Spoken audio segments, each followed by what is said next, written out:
Welcome to public TV news with Akhila. బులెటిన్లో ముందుగా headlines.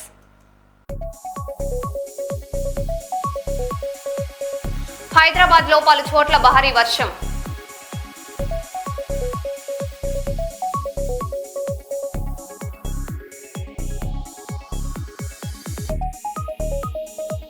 Visakha steel plant ప్రమాదంలో గాయపడిన కార్మికుడి ఆవేదన హృదయ విదారకం.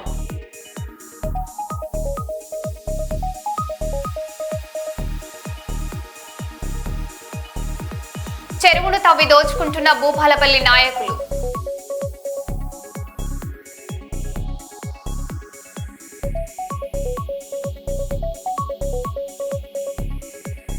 కర్నూలులో ఘనంగా నందమూరి బాలకృష్ణ జన్మదిన వేడుకలు.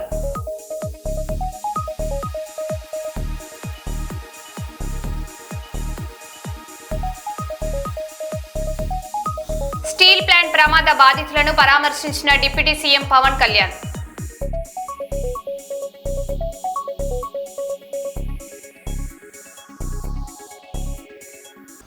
మేడిగడ్డ బ్యారేజ్ ను పరిశీలించిన రాష్ట్ర నీటిపారుదల శాఖ మంత్రి ఎన్ ఉత్తమ్ కుమార్ రెడ్డి గత ప్రభుత్వం ప్రాజెక్టు పనుల్లో తీవ్రమైన తప్పిదాలు చేసిందని ఆరోపించారు.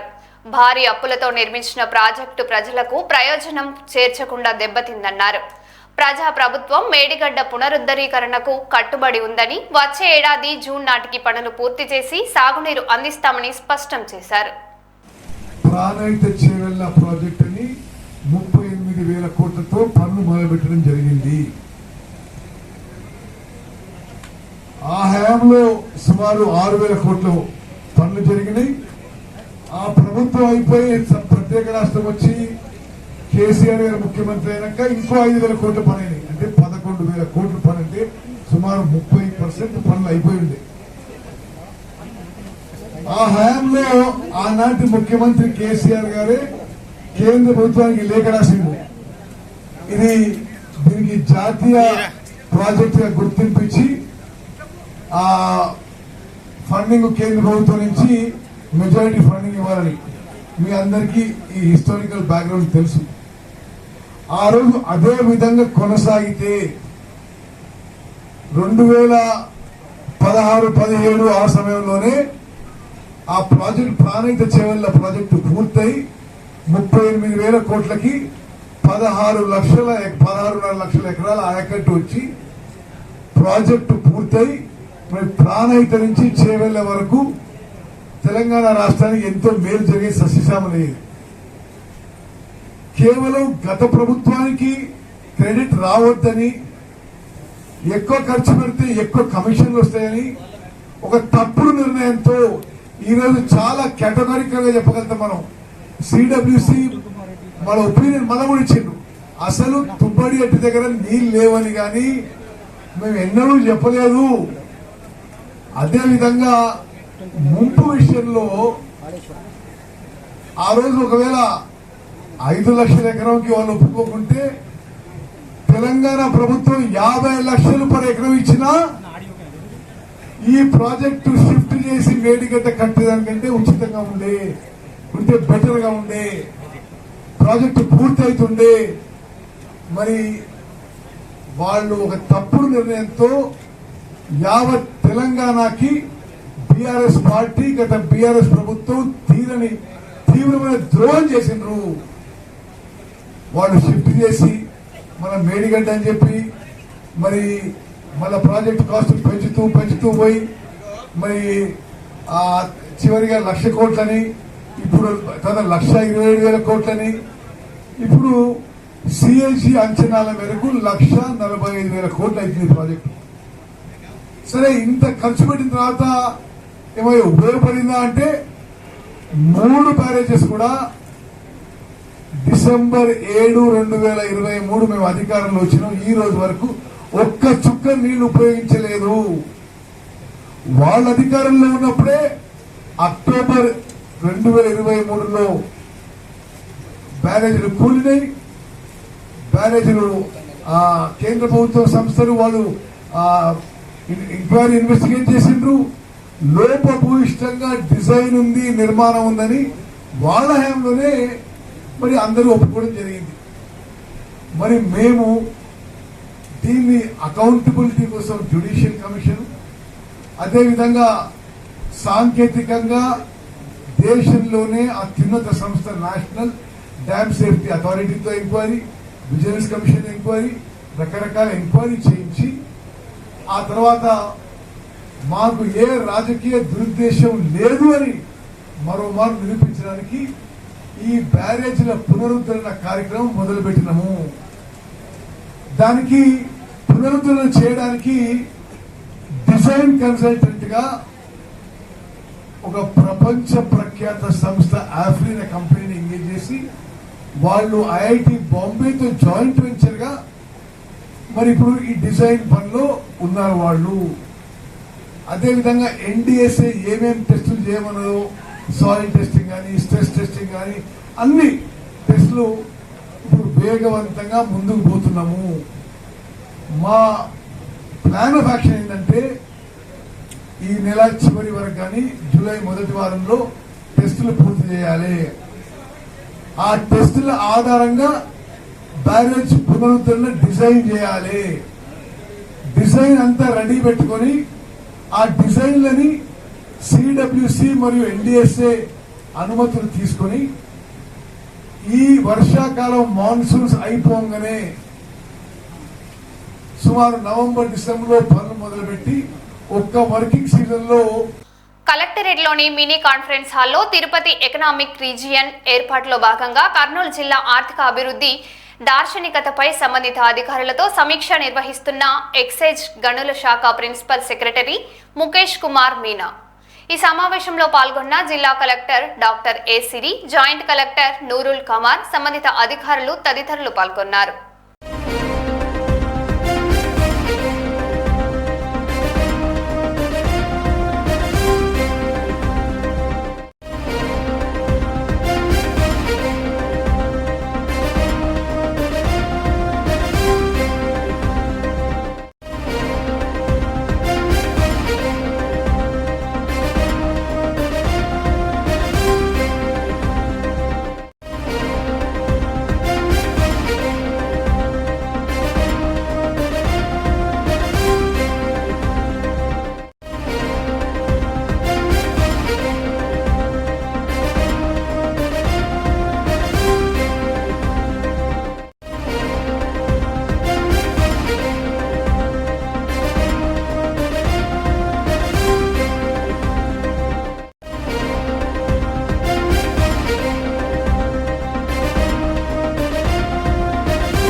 జయశంకర్ భూపాలపల్లి నియోజకవర్గం ఇసిపేట గ్రామంలో చెరువును తవ్వి మట్టిని అక్రమంగా అమ్ముకుంటున్న పట్టించుకోని పాలకులు గత 2 సంవత్సరాలుగా అక్రమంగా చెరువును తవ్వుతున్నారని, ఏఈకి ఎన్నిసార్లు ఫిర్యాదు చేసినా పట్టించుకోవడం లేదని గ్రామస్తుల ఆగ్రహం వ్యక్తం చేశారు.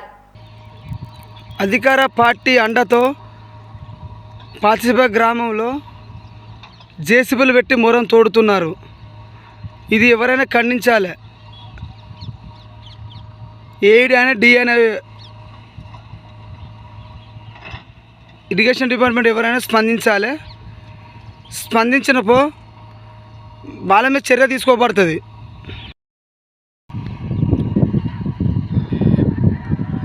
పాతేశ్వర గ్రామంలో కొయ్యకుంట్ల అనే శివరంలో దౌర్జన్యంగా మట్టి తరలిస్తున్నారు. జేసీపీ మినిమం ఒక 20 ట్రాక్టర్లు ఉన్నాయి. ఇరిగేషన్ డిపార్ట్మెంట్ పట్టించుకొని ఇరిగేషన్ డిపార్ట్మెంట్ ఏఈడి అయినా కూడా దీన్ని స్పందించాలి. ఇప్పుడు ఎవరికి కొడుతున్నారు వీళ్ళు? ఇళ్ళలో కొడుతున్నారు వీళ్ళు మట్టి ట్రాక్టర్లు పెట్టి. పట్టించుకోవాలి వీరు ఎవరైనా కూడా. కర్నూలులో మంత్రి టీజీ భరత్ పై చేసిన వ్యాఖ్యల కేసులో వైసీపీ నాయకుడు వైరెడ్డి సిద్ధార్థ్ రెడ్డి 3వ పట్టణ పోలీస్ స్టేషన్లో విచారణకు హాజరయ్యారు. మే 14లో జరిగిన ర్యాలీలో చేసిన ఆరోపణలపై పోలీసులు 41A నోటీసులు జారీ చేశారు. విచారణలో పోలీసుల ప్రశ్నలకు సమాధానాలు ఇచ్చినట్లు సిద్ధార్థ రెడ్డి తెలిపారు. కేసు దర్యాప్తు కొనసాగుతుందని సిఐ శేషయ్య వెల్లడించారు.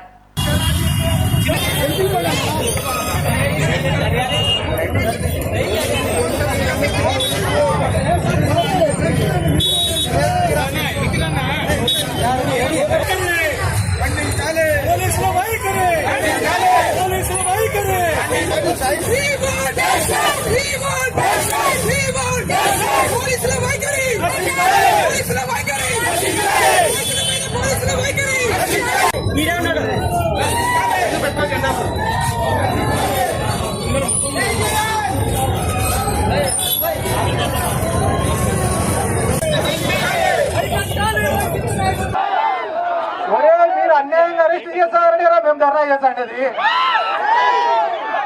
మళ్ళా వచ్చి సిద్ధార్థ రెడ్డిని అరెస్ట్ చేయాలంటాడు వాడు. ఒరే ఆ సబ్జెక్టులో నేను వేసిన మొక్కలు ఇప్పటికి చెట్లు కూడా ఉంటాయి.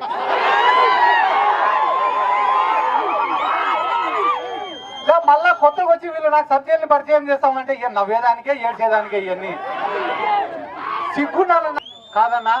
అమ్మాయి కూడా ఆ పిల్లోడు సతీష్ అనే పిల్లోడిని రోజు స్టేషన్ కాడికి తిప్పుదంటే మన ఇళ్లలో పిల్లలు లేరా అన్న? ఒక పిల్లోడు చచ్చిపోతే ఆ కుటుంబంలో ఎంత క్షోభ ఉంటుందో వీళ్ళకేం తెలుసా నా డబ్బు నెటోళ్ళకి. రోజు ₹1 కోటి ఎత్తుతా ఆడిన మినిస్టర్. వాస్తవం చెప్తా, ఒకటి రాసి పెట్టుకోదో మీడియా వాళ్ళు ఉన్నారు, మినిస్టర్ కూడా చూస్తాడు ఖచ్చితంగా. మొన్ననే ఫార్మా కంపెనీ వాళ్ళ కాడ 45 కోట్లు ఎత్తినాడు ఈయన మినిస్టర్.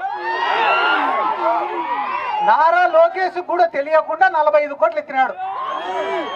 ఎత్తితే నారా లోకేష్ పిలిపించినాడు భరత్ని. పిలిపించి నాకు తెలియకుండా నువ్వు ఎత్తినావు 45 కోట్లు ఎత్తేటప్పుడు నాకు చెప్పాలన్నా లేదా అన్నాడు. అనింటే దానికి భరత్ ఏం చెప్పినాడు తెలుసా? డాడీకి చెప్పినా నేను అన్నాడు. దానికి లోకేష్ ఏమన్నాడు తెలుసా? చెప్పాల్సింది మీ డాడీకి కాదురా మా డాడీకి. వీళ్ళు ఇంత నీచంగా ఇదే పూడిచెర్ల కాడ సోలార్ పడితే దాని పక్కన 1600 ఎకరాలు కొనుక్కునేదానికి ఈ టీజీ భరత్ సిద్ధం అన్నాడు. మొన్న వాయినా వాళ్ళ పిఏ ఇద్దరు కలిసి పోతారంట కారులో. పోతా అంటే ఈ టీజీ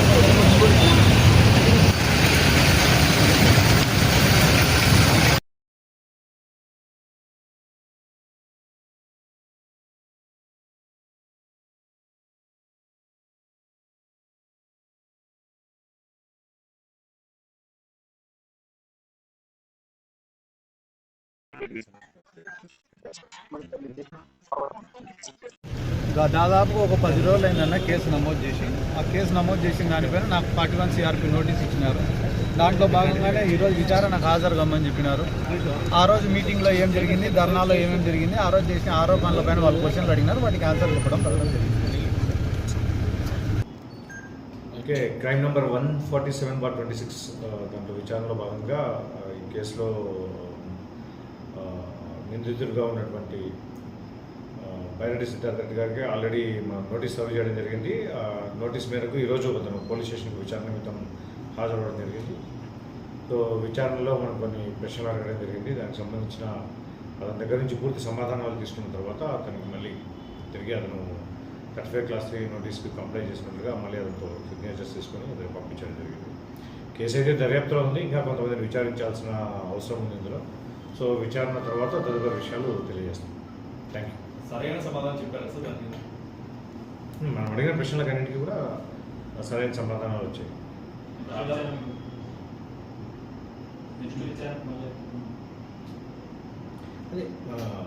కేసు దర్యాప్తులో ఉంది కదా, ఇంకా మిగతా సాక్షులను కూడా విచారించేది ఉంటుంది. దాన్ని బట్టి మళ్ళీ అవసరం మేరకు తదుపరి చర్య తీసుకుంటాం. డిఫర్మేషన్ కేసుకు సంబంధించిన మెటీరియల్ మొత్తం అంటే అతను చేసిన వ్యాఖ్యల మీద కట్టుబడి ఉన్నాడా? సాక్ష్యాలు ఏమన్నా చూపిస్తానన్నా ప్రొడ్యూస్ చేస్తాను. ఎవరో చెప్తే విన్నాను అని మాత్రమే చెప్పారు. అతను ఇంకా ఆధారాలు అయితే ఏం లేవని చెప్పారు. సో రాజకీయంగా ఇలాంటి ఆరోపణలు అనేవి చాలా సహజము అన్నట్టుగా చెప్తున్నారు. తదుపరి విచారణ ఈ మధ్యకాలంలో ఉండే అవకాశం ఉంది. తదుపరి విచారణ అనేది కేసు రెగ్యులర్గా ఇన్వెస్టిగేషన్ ప్రాసెస్ జరుగుతూ ఉంటుంది. ఏ సెక్షన్ కింద case 352, 353 class 2, 356 class 1, 356 class 2 BNS కింద కేసు నమోదు కావడం జరిగింది. ఈ సెక్షన్లో ఏ నేరం చేసినప్పుడు ముఖ్యంగా ఒక రెండు వర్గాల మధ్య విభేదాలు రెచ్చగొట్టే విధంగా మాట్లాడటం, అలాగే ఎవరినైనా దురుద్దేశపూర్వకంగా అవమానించాలనే ఉద్దేశంతో మాట్లాడటం, దానికి సంబంధించి సెక్షన్స్ అప్లై చేయడం జరిగింది. అన్ని బెయిలబుల్ సెక్షన్స్. నర్సంపేట మున్సిపాలిటీలో ప్రజాపాలన ప్రగతి ప్రణాళికలో భాగంగా జిల్లా ప్రభుత్వ ఆసుపత్రి ఆవరణలో మొక్కలు నాటారు. మున్సిపల్ చైర్పర్సన్ పెండెం శ్రీలక్ష్మి రామానందన్ మాట్లాడుతూ పర్యావరణ పరిరక్షణ ప్రతి ఒక్కరి బాధ్యత అని తెలిపారు. మొక్కలు నాటి వాటిని సంరక్షించాలని, సింగిల్ యూజ్ ప్లాస్టిక్ వినియోగాన్ని తగ్గించి పట్టణాన్ని పరిశుభ్రంగా ఉంచాలని ప్రజలకు పిలుపునిచ్చారు. అందరికీ నమస్తే అండి. 16వ వార్డులో ఏర్పాటు చేయబడినటువంటి వార్డు సభకి వచ్చేసిన మహిళలకి మరియు అందరికీ కూడా పాలకవర్గ సభ్యులకి, కమిషనర్ గారికి అందరికీ నమస్కారం. ఈ ప్రజాపాలన ప్రగతి ప్రణాళికలో భాగంగా ఇప్పుడు ఎవరైతే పెన్షన్లకు ప్రజాపాలనప్పుడు అప్లికేషన్స్ తీసుకొని వాళ్ళు అంటే చేసుకుని వాళ్ళు ఎవరైతే ఉంటారో వాళ్ళకి, ఇందిరమ్మ ఇళ్ళకి, మరి కొత్త రేషన్ కార్డ్స్, కరెంటు బిల్స్ కి సంబంధించి కూడా ఎవరికైనా సమస్యలు ఉంటే అవి మీ వార్డ్ ఆఫీసర్ దృష్టికి, తద్వారా కౌన్సిలర్ దృష్టికి ఈ వార్డు సభలను ఏర్పాటు చేసుకోవడం ముఖ్య ఉద్దేశం. అది వాళ్ళ దృష్టికి వస్తుంది. మీ ఏ సమస్యలు ఉన్నా కూడా మా దృష్టికి తీసుకురావాలి, తద్వారా పరిష్కార మార్గంగా పోదామని ఈ సమావేశం సందర్భంగా కోరుకుంటున్నాం. హైదరాబాద్ లో కురిసిన భారీ వర్షం విషాదం నింపింది. పాత బస్తీ ప్రాంతంలో కరెంట్ షాక్ తో 2 యువకులు మృతి చెందారు. చంద్రనారాయణ గుట్టకు చెందిన జాఫర్, అబు ఆటో నుంచి దిగిన సమయంలో రోడ్డుపై పడి ఉన్న విద్యుత్ తీగలను గమనించకపోవడంతో ప్రమాదం జరిగింది. వర్షాల సమయంలో ప్రజలు అప్రమత్తంగా ఉండాలని అధికారులు హెచ్చరిస్తున్నారు.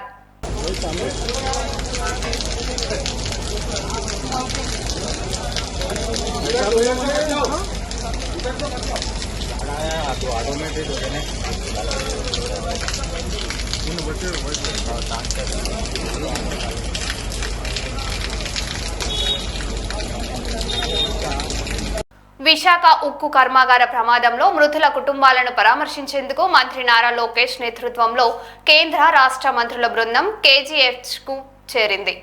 బాధిత కుటుంబాలకు ప్రభుత్వం అండగా ఉంటుందని హామీ ఇచ్చారు. అయితే భద్రతా లోపాలు, తరచూ జరుగుతున్న ప్రమాదాలపై కార్మిక సంఘాలు ఆందోళన వ్యక్తం చేశాయి. విశాఖ ఉక్కు భవిష్యత్తుపై మళ్లీ రాజకీయ వేడి నెలకొంది.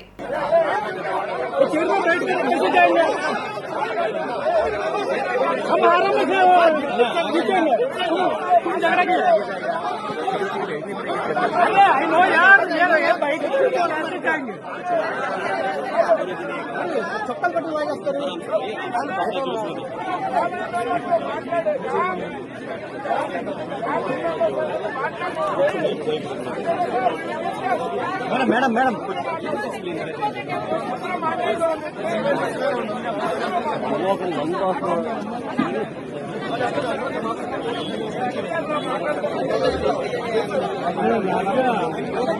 మేడం మేడం కొంచెం మేడం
ఎన్టీఆర్ జిల్లా విస్సన్నపేటలో సంచలనం రేపిన మహిళా హత్య కేసును పోలీసులు ఛేదించారు. ఇంటి అమ్మకం, కుటుంబ విభేదాల నేపథ్యంలో తల్లిని హత్య చేసినట్లు కుమారుడు రఘువంశిని పోలీసులు అరెస్టు చేశారు.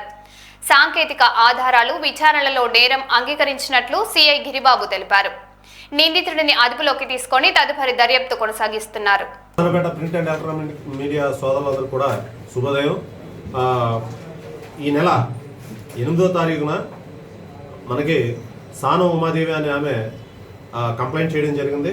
కంప్లైంట్ యొక్క పూర్వాపరాలు పరిశీలిస్తే ఆమె అక్క అయినటువంటి చింతకాయల రమాదేవి, ఆవిడ కూడా విసన్నపేట గ్రామస్తురాలు. ఈమె ఇక్కడే నివాసం ఉంటుంది. భర్త లేడు ఆమెకి 2 పిల్లలు. అందులో భాగంగా చిన్న కొడుకు అయినటువంటి చింతకాయల రఘువంశీ ఈయన హైదరాబాద్లో ఉంటాడు. హైదరాబాద్లో ఉంటే అతని దగ్గర ఉంటుంది.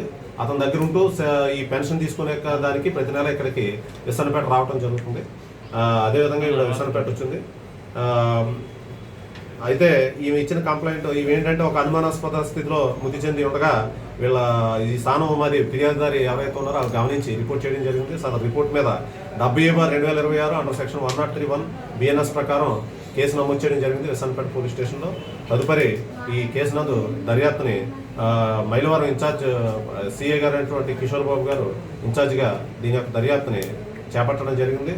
మన గౌరవ సిపి గారు అయినటువంటి రాజశేఖర్ బాబు గారు పర్యవేక్షణలో డీసీపీ రూరల్ లక్ష్మీనారాయణ IPS గారి ఆదేశాల ప్రకారం మైలవరం ఏసీపీ వై ప్రసాదరావు గారి ఆదేశాలపై ఈ కేసు యొక్క దర్యాప్తును వేగవంతంగా చేపట్టడం జరిగింది. అందులో భాగంగా ఈరోజు ఆయన ఈ కేసు యొక్క ఎవరైతే ఈ ముతురాలు చిన్న కొడుకున్నాడో చింతకాయల రఘువంశీ ముద్దాయిగా మనకి దర్యాప్తులో తెలిసింది. ఇతనికి దీనికి ప్రధాన కారణం ఏంటంటే ఈమె ఈ మృతురాలు అయినటువంటి రమాదేవి 2-3 సన్నిహితంగా ఫోన్లో మాట్లాడుతుందని, అదేవిధంగా ఇతనికి చింతకాయల రఘువంశీకి అప్పులు కావడంతో తన అప్పులు తీర్చుకోవడానికి గాను ఇల్లు అమ్మమని చెప్పి తల్లి మీద ఒత్తిడి చేస్తున్నారు. ఆవిడ దానికి నిరాకరిస్తుంది. ఈ అంశాలను దృష్టిలో పెట్టుకొని ఈ చింతకాయల రఘువంశీ తన తల్లి మీద ఒక గ్రెడ్జ్ పెంచుకొని చంపాలనే ఉద్దేశంతో పథకం ప్రకారం ఆమె ఇక్కడికి విసన్నపేట పంపించి పెన్షన్ నిమిత్తం వస్తే ఆయన హైదరాబాద్ నుంచి వచ్చి ఇక్కడ పథకం ప్రకారం ఆవిడ్ని చంపడం జరిగింది. తదుపరి దర్యాప్తులో భాగంగా అతన్ని ఈరోజు ఇక్కడ విసన్నపేట రెడ్డిగూడ రోడ్లో అతన్ని అదుపులోకి తీసుకోవడం జరిగింది. అదుపులో తీసుకొని జ్యుడిషియల్ రిమాండ్ పెట్టడం జరుగుతుంది. విశాఖ స్టీల్ ప్లాంట్ ప్రమాదంలో గాయపడిన ఓ కార్మికుడి ఆవేదన అందరినీ కదిలిస్తోంది. తీవ్ర గాయాలతో చికిత్స పొందుతూ కూడా తన గురించి కాకుండా భార్య, పిల్లల భవిష్యత్తు గురించి ఆందోళన వ్యక్తం చేశాడు. నాకు ఏమైనా అయితే నా కుటుంబం పరిస్థితి ఏమవుతుంది అంటూ కన్నీటి పర్యంతమయ్యాడు. తండ్రి ప్రేమ, బాధ్యతకు నిదర్శనమైన ఈ ఘటన అందరినీ భావోద్వేగానికి గురిచేస్తోంది. ఆ కార్మికుడు త్వరగా కోలుకోవాలని పలువురు ఆకాంక్షిస్తున్నారు. వర్మ తమ్ముడి ముందు ఎప్పుడు చిరాకు పలకే, తమ్ముడిని బాగా చేసిపించరా, నువ్వు కూడా బాగా చేసిపా, అమ్మని బాగా చూసుకోండి ఉంటాడు. బీఆర్ఎస్ పార్టీ నియోజకవర్గ కోఆర్డినేటర్ తాళ్లపల్లి రవీందర్ రావు జన్మదిన వేడుకలు ఘనంగా నిర్వహించారు. పార్టీ నాయకులు శాలువా కప్పి పూల బొకే అందజేసి కేక్ కట్ చేయించి శుభాకాంక్షలు తెలిపారు. ఆయన 6 ఆరోగ్యాలతో సంతోషంగా మరెన్నో పుట్టినరోజులు జరుపుకోవాలని ఆకాంక్షించారు. వేడుకల్లో పార్టీ నాయకులు కార్యకర్తలు పాల్గొన్నారు.